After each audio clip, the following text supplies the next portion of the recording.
When John turned 60, he felt as though the world had grown quiet around him. His wife, Mary, had passed away 2 years earlier after a long illness. His children, though loving, had their own busy lives in distant cities.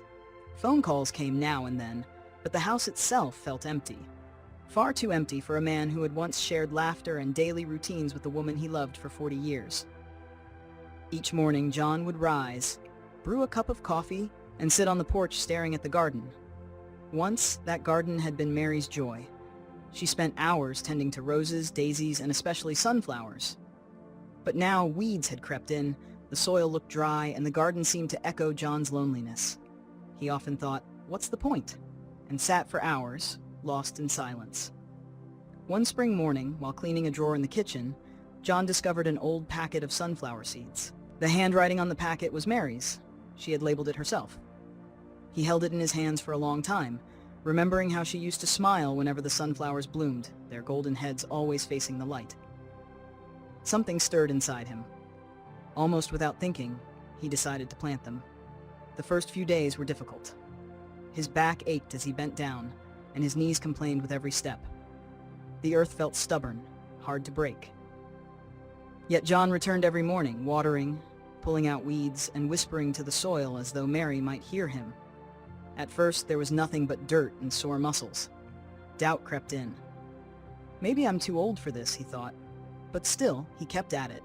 Weeks later, tiny green shoots began pushing through the ground. John leaned closer, his heart unexpectedly racing. That little spark of life seemed to reach into his chest. Each morning after that, he hurried outside, eager to see how much they had grown. The once empty garden slowly turned into a place of quiet anticipation. By midsummer, the sunflowers stood tall and proud, their golden faces turned toward the sky. They seemed to smile at him, reminding him of Mary's laughter. For the first time in years, John felt something shift inside, something warm, something hopeful. The garden began to attract neighbors who walked by. "Those are beautiful, John," they would say, stopping for a chat. A woman from down the street brought him a jar of homemade jam as thanks for sharing cut flowers. Children sometimes paused to marvel at the towering sunflowers. Slowly, John found himself talking again, laughing again, no longer just the man alone on the porch.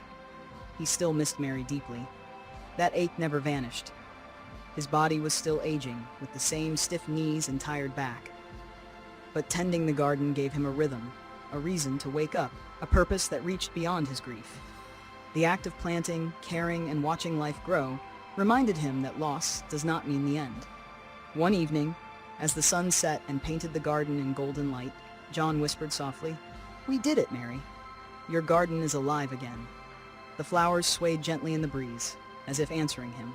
This story reminds us that even after hardship, new beginnings are possible. Healing doesn't come all at once, but through small steps, planting a seed, nurturing it, and allowing hope to take root. Life may never return to what it once was, but it can still be meaningful, still be beautiful. And as long as we have the strength to begin again, there is always a reason to keep going.